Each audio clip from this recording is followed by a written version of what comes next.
This is the Simpit. I'm your host, Sean Cole, and welcome to the Pit Stop for Wednesday, September 27th. And we are here to cover today's sim racing news in an open forum where you all can get involved and discuss our feelings and thoughts on sim racing news. We get so many stories. Sometimes it's just a little mod. Sometimes it's just a little tease photo. And I'd love to hear your guys' opinion on things, when you think it's great news, when you think it's stupid news, and when you think it's just more hype out of our industry. So today is a light day, as you'd expect on Hump Day, Wednesday.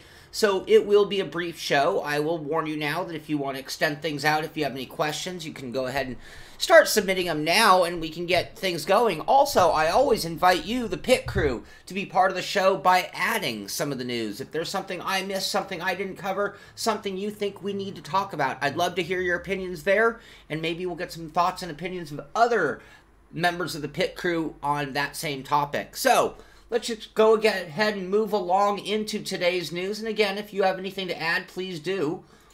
Today, we're back to Forza. No surprise, you know, they're ramping up. They're doing everything they can to get every pre-order sold that they possibly can. They did their demo. We've talked about that till we're blue in the face. I don't want to beat a dead horse. But today they have a live stream going on. Actually, it looks like it starts in a half an hour.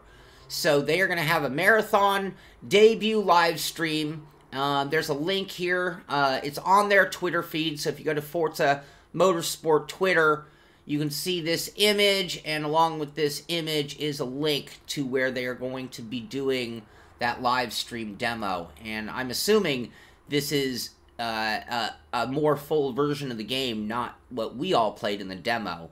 So that should make it a little more interesting. I'll probably try to tune in. I have an appointment today, so it might interfere with that. Hello, Casper, Wyoming. Hello, Germany. And Spatial Dragon. Yeah, the Forza demo was very small. Hello, RTA in California. H-Carb, I have that story. Thank you very much, but I appreciate that very much. Data, what did Data say? I'm sorry, I'm trying to keep up with you guys. I missed what Data said.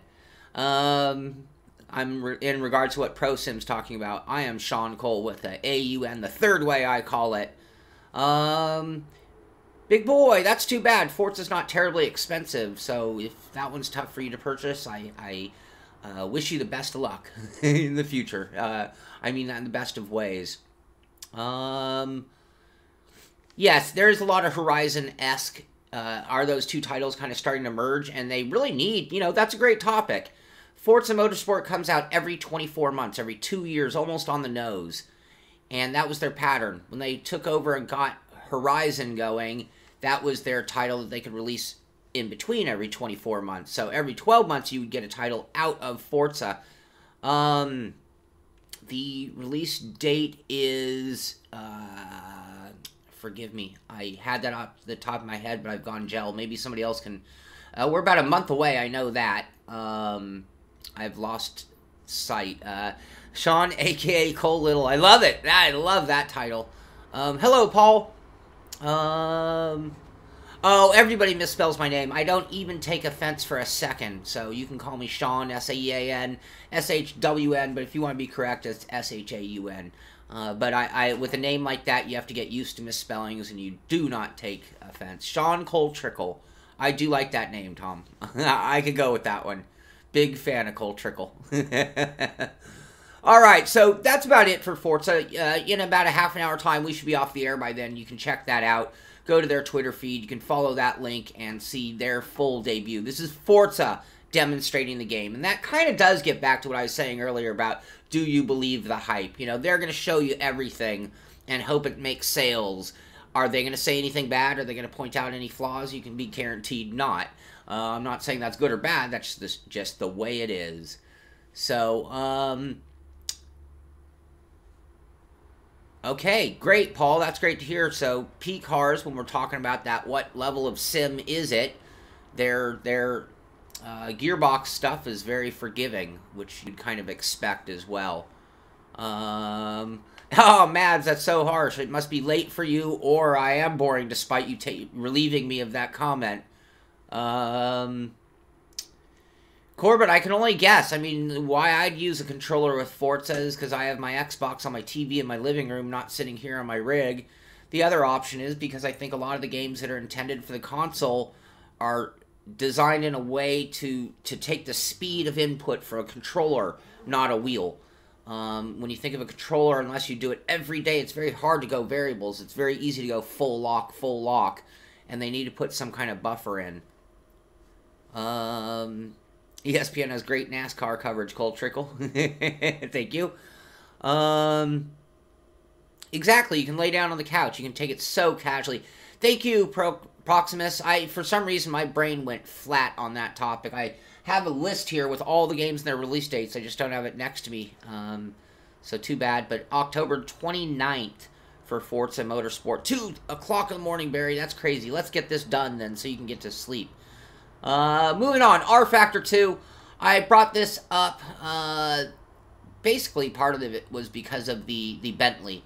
I'm seeing this car. I talk about how one car gets in a game and it finds its way into every single game. Exact same livery, even in the case of the Bentley, but that's part of the point. It makes it an iconic car. If you watch GT-type racing, it's hard to not know of this car. It's gigantic when you compare it to the other cars it races against, and it's a very good race car, not taking anything away from the big, giant Bentley, but it almost doesn't look like a race car, but it is quite a great car.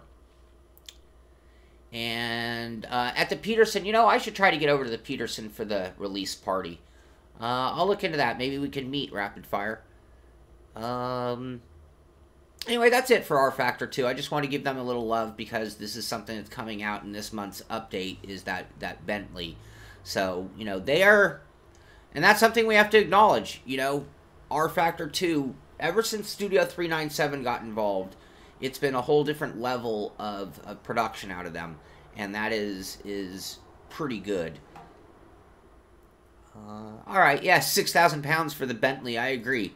Alright, World's Fastest Gamer, I'm only bringing this up again because, again, we're talking one of the biggest competitions. They did put out a video with highlights of the race from COTA, so we talked about this the other day. I showed the full version of the race from the iRacing website, but if you do want a brief version of what went on in that race, they have that video. The other thing that I haven't really talked about with World's Fastest Gamer is they actually have bios on the guys who are going through to the finals. You're talking about 10 guys going to England, going to McLaren, and one of those 10 is walking away with that dream job. So if you want to meet David Hoach, that was the winner of the C.J. Wilson Racing competition, which is one of the finalist positions. They have another one down here. If you scroll down a little further, again, this is at the World's Fastest Gamer Twitter feed. Rudy Van Buren, who I just did an interview with. I will have my interview with him coming out in the next day or two. Really good guy. Reminds me so much of Atzi Kirchhoff. If you ever saw that interview, this is like Atzi V2. So anyway, that's something else. One of my favorite competitions going on, and it is very, very cool. You know, H-Carb, I saw that video. Why don't I have that? There was Marcel Offermans of Rfactor was talking about rain effects. Let me go back and see if that's here. I don't think it's on here, and I think that's because it was actually another site that did it, not directly through them, so I apologize for that, but I usually don't cover my competitions news, but that gives you a little clue where you can find that video. And actually, I'm going to say it, I believe it was Race Room. Let me pull them up real quick. I don't have a problem being open. I'm not, I embrace everything. Oh, come on. Oh, I'm not Race Room, it's Race Department. I'm sorry.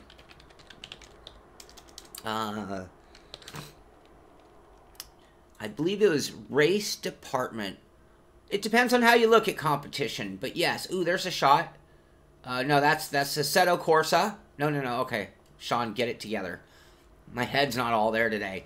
Raindrops, so Stefano of Assetto, Raindrops. So you can check that out at Race Department. And there's a whole interview that they had done with Marcel Offermans at Sim Expo, where they talk about their roadmap is what they're referring to as their path in production. and they did a good interview with Marcel Offermans, and they talk about rain coming to Rfactor 2, which we did some of that rain driving yesterday in Project Cars 2, and it was a lot of fun. It'll be really cool to see. Thank you for the link, Jay Duval. The McLaren contest is so huge. Yeah, and Tom, I have more than just that kind of competition. There's the competition I face every day on the track as well, my real competition.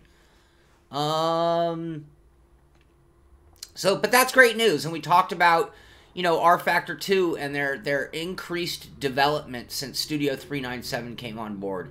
And this is just the kind of thing, and this is something I've said about Rfactor 2 for a long time, and any of those who really, you know, I'm going to date my age or myself here, but if you go back in time to when Rfactor 1 came out, it had very little content, great physics out of the gate, it was a great sim, but so little support for it. It took years of the modding community to make Rfactor what it became. And Rfactor 2 kind of came out with a very similar type of roadmap. I'll use their wording. And I think we're getting into that time now where there's starting to be enough content, enough updates to the sim, that we're getting into that level where Rfactor 2 can really now be judged at a higher level. And it's achieved a higher level, that's for sure. Force feedback was a little touchy, Paul, on Rfactor 2. It took me a while to get it dialed in, a lot of trial and error, but I did finally get it right, and I think it's going to be very particular to everybody. But that also is a credit that there is some tuning ability in Rfactor 2 with the force feedback, so getting it all dialed in is important, you know, to getting the right feeling. Everything from rotation to all of the effects and strengths and everything. Hey, Pesby from Japan, thank you very much. I'm having a great day. Hope you are as well, and thank you for chiming in. I'll have to add, I think I have a dot for Japan, but we'll have to add another one there. There's the Pitstop maps. Really starting to fill in. So, really good there. And I don't mind taking some diversions today, because again, we are pretty light on news. One thing I didn't cover yesterday, and I really meant to, was Isle of Man, the game. Now, I've had mixed opinions on motorcycle games over the years. And it really, a lot of it has to do with controls. A lot of it has to do with how you ride a bike. And I can't claim to be a big-time motorcyclist. I've owned one motorcycle. I've done a little bit of riding, but I am not a biker. You don't steer with the wheel on a bike like you do in a car. And I used to race bicycles, so I think the steering is similar. Everything else is different. But you lean, and there's the slightest amount of input from the wheel. It is done with your body, and it is done by banking and riding the edge of the tires with just a very hint of steering input. And if you ever put a lot of input on the wheel, you're just going to high side the bike anyway, or just slide it out, one of the two. And it's very hard to, I raced mountain, road, but my real love was cyclocross racing, which is sort of a combination of both. Well, it's off-roading on a road bike, and running with the bike a lot as well, like a steeplechase off-road with a bike in the mud and dirt, and I miss it very much. I really miss cyclocross racing. Anyway, but it's been a long time since we've had one, and I think honestly I actually like playing with a controller as much as I like playing with a wheel. The reason I'm pretty excited about this game is, again, Isle of Man. To me, this is the outside of the squirrel flying suits, I think this is about the ballsiest thing that mankind does. I think of guys who do Bonneville Salt Flats, yeah, you might be doing 300. If it went to shit, it would be a bad day. But these guys are crazy. I mean, it's like every time they run, somebody's going to have something go wrong. It's that kind of a race, and it's truly insanity. I mean, I get in arguments with people that talk about racers and what makes car racers crazy enough to get in a car when they know they can die. And I always have this decent argument that it's a competition, it's a sport, we understand the risks, but we're willing to take them, and we have confidence in ourselves and our machinery. That does mean things can still go wrong, but it's a weighed risk. You know, you can justify it. I can't justify this, but I'm sure those guys make the same argument to me. But But if you've never seen Isle of Man, it's not your normal race at all. It's a total time trial. They do it in a racing time trial way, so you do see bikes together occasionally. You can see it right here in this image. I don't know if this is actually the Isle of Man track they're showing here, because I think they have more than just that one. But how narrow it is, curbing, buildings. They will literally put a hay bale in front of a tree and act like that's adequate protection. And then these guys blaze along at 180 miles an hour through a country road that's barely wide enough for a car to go over the speed limit at all. Anyway, they've delayed their game. I'm way off topic. I'm kind of on a diversion about motorcycles here. They did delay their game. It was due out, I believe, the end of the year, and they've pushed it back to March of 2018. And I'm sure those who are heavily anticipating the game, that's a big letdown. To me, I applaud them. Good for you. Good for you that recognizing that rather than force and push and release something that you knew damn well was going to need patches on day one, you backed it off, and I hope that you get everything finished up and you can release in March. And if not, I'm going to be the first one to forgive you if you had to delay it again, just to get it as right as you think. You know, when you think it's ready, you let us get it. We'll wait. We'll be patient. If it's a good game, I'd rather wait. And then that means that when it does come out, it's more complete and you can focus on beneficial updates or patches rather than just cleaning up your mess or fixes. So good for you guys. I appreciate that. Yeah, Isle of Man, Barry says, 200 miles an hour, 9-foot wide road with hedges and walls. It's insane. Insane.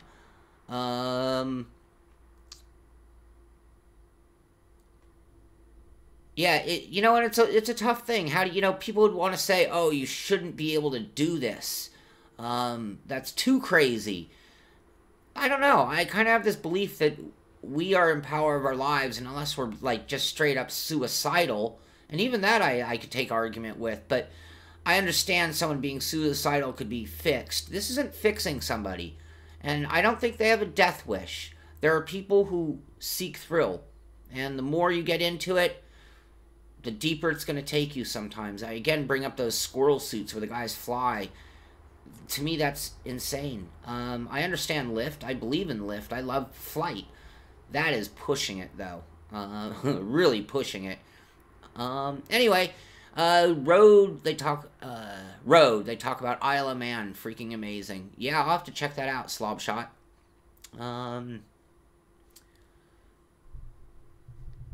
NVIDIA doesn't use surround, doesn't, okay, triple, great. And that's another thing I love about doing the show. You guys have conversations without me and help each other out. That is what it's all about as well. Thank you very much.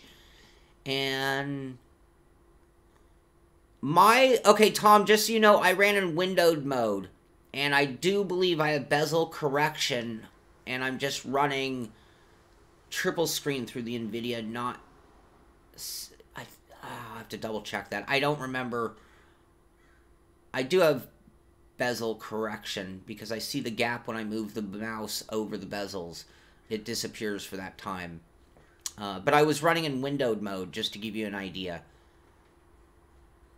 The new AC DLC was the Ferrari pack. The Ferrari 70 Celebration pack. I heard from one person who said they went to buy it and they bought a Ferrari pack, but it wasn't that one. And then they had to buy the other one. So, it's the Ferrari 70th Anniversary DLC is their most recent. Full res, I'm not going to try that. That doesn't sound very good. It sounds very squeezed.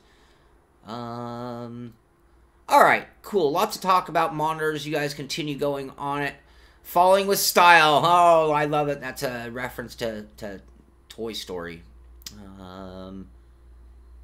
And Angel, there is always a new NVIDIA driver. I swear my thing gives me a warning every single day, and maybe once every 3 months I actually acknowledge it. Alright, moving on. I only have one more story, I do believe, but let's go ahead and move along and bring this to a close, and I'll tell you what we have going on. H-Carb mentioned it earlier. If you're into iRacing, go to their Facebook page. They're allowing us to vote on the next dirt track that they build. And this is a big deal, because right now this is an area they're a little short on content with dirt oval racing being so new to iRacing. And Laguna Seca, oh, AC, I was going to say, I don't think they're going to dirt in Laguna. I'm kidding. I saw your comment, Ike. Anyway, so there's a few tracks to choose from, and you can check them out. I actually have to be perfectly honest. I don't know these tracks all that well, so I would have to do a little bit of education in order to really know. I've only been to one dirt track on this level, and that was Volusia, which they've already added to the game. It's the only time I've seen World of Outlaws in person. So, that, I believe, does do it for today's news. We covered Race Department with their story on the rain for Rfactor 2. And beyond that, that is today's news. So I think we have this to a close for today. Things, in case you missed it, I did just release a Sparko wheel review, so it's not one of the live shows. It's one of the normal, full-blown edited shows from the Simpit that you'd expect. Got more of that in the works. Got the Rudy Van Buren interview in the works. I've got some footage from Sim Expo that I've been working on. It's just so much going on. I'm so far behind. But we will have some other footage of what went on at Sim Expo that's going to be coming out very soon. In addition to that, tonight we will be doing a setup shop and attack the track. I don't even know what track we're at. That shows you how far behind I am. But 6 o'clock p.m. Pacific Standard Time, we will be running in the Porsche Carrera Cup for our sim racing systems. We will be working on that setup, try to get it one step further towards being better. We built a qualifying setup last week. We'll probably get back to trying to get a little more changes out of the car. And I got to thank Stan Donnet because he actually painted me up a car. So I'll actually look good for tomorrow night's race and Friday night's race as well. I do have an appointment right as I walk out of here. And it's not to watch that Forza demo. It's actually something else. But I'm going to try to get another squeeze in with Project Cars 2. I'm going to have to do it spontaneously. Sorry, I can't give you guys a very clear image of when I'm going to do that. I might try to get it done this afternoon. It might have to wait until tomorrow morning after tomorrow's live show, but I will do another round with Project Cars 2, get a little bit into the career mode this time. I did have fun with it. If you watched that stream yesterday, we all had some fun with it. There was some good, there's some not so good, and maybe we'll start talking about the bottom line of Project Cars 2 after we get a little more experience with it. Also in that show, if you didn't see it, you got a little insight into how I approach a game review. It's not as simple as just playing it. It's not as simple as just filming it. You got to coordinate everything that you want to do, and you got a little insight as to how I make a show and how I go about it. So if you didn't see that, might want to check out that Project Cars 2 live stream from yesterday. Anyway, I think that's enough self-promotion there. Sorry about that. I don't like to do that too much at all, but I thought that was stuff you might want to know about. Other than that, we'll be back tonight for that pit stop. I'm sorry, for the setup shop and attack the track. We will be back tomorrow for sim racing news on the pit stop at 9 a.m. Thank you very much for watching today. Thank you very much for being part of the pit crew. This is the Simpit. I'm Sean Cole, and I'll see you on the track.